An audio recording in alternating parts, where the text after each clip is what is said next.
تو ایک یعنی آپ سے یا آپ کی پارٹی سے یا اس وقت جو حکومت ہے اس سے ایک توقع کی جا رہی تھی کہ اب جس طرح سے مذاکرات شروع ہو گئے ہیں تو سزاؤں کا عمل تھوڑا سا رک جاتا تاکہ مذاکرات جو ہے وہ اختتام پذیر ہو جاتے بخیر و خوبی.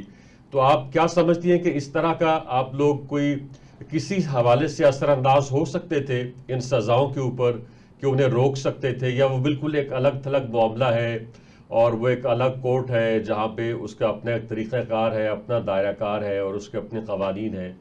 کیا کہیں گے؟ بسم اللہ الرحمن الرحیم. بہت شکریہ آپ کا.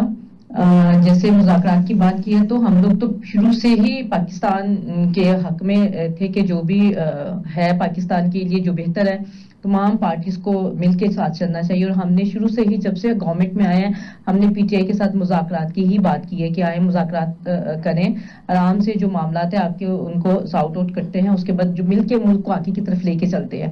لیکن ہمیشہ سے پی ٹی آئی کا آپ کو پتا ہے کہ یہی وتیرہ رہا ہے کہ جی نہیں ہم نے تو مذاکرات کرنے ہی نہیں ہے. جب وہ گورنمنٹ میں بھی تھے تو تب بھی ان کا یہی تھا کہ ہم نے تو مذاکرات کرنے ہی نہیں ہے. لیکن اب اگر یہ مذاکرات کی طرف آئے ہیں تو گورنمنٹ نے بھی ان کا جو تھا اس کو خیر مقدم کیا.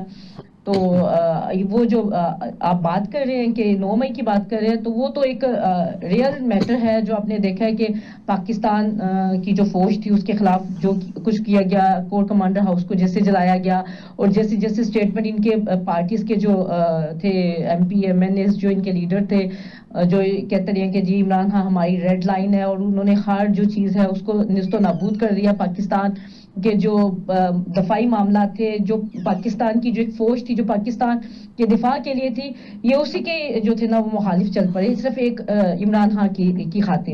تو دیکھیں پاکستان جو ہے وہ صرف ایک عمران خان کے لیے تو نہیں ہے.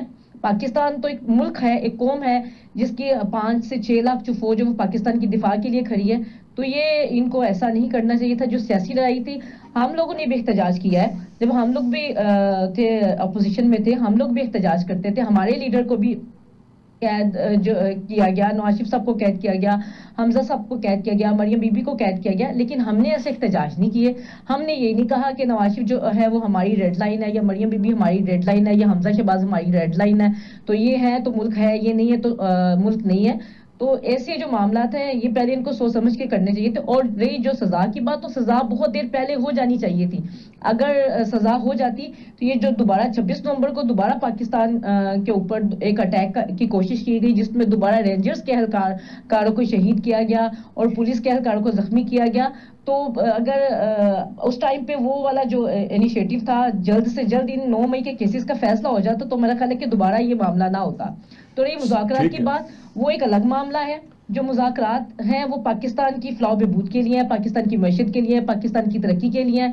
آئیں بیٹھے. اگر یہ پاکستان کی سیاسی جماعت ہے، خود کو سیاسی جماعت کہتے ہیں، تو جو سیاسی جماعتیں ہوتی ہیں نا وہ ہر طرح سے اپنے دروازے جو ہے نا وہ کھلے رکھتی ہیں. ٹھیک ہے. سیاسی جماعتیں اپنے دروازے بند نہیں رکھتی. ٹھیک ہے. سیاسی جماعتیں جو ہوتی ہیں نا سیاست پاکستان کے لیے کرنی ہے، نہ کہ صرف ایک بندے کے لیے سیاست نہیں کرنی. آئے مذاکرات کی ٹیبل پہ بیٹھے مذاکرات کرے، جو ان کی جائز مطالبات ہیں ان کو مانا جائے گا اور پاکستان کو مل کے ہمارے ساتھ آگے کی طرف لے کے چلیں.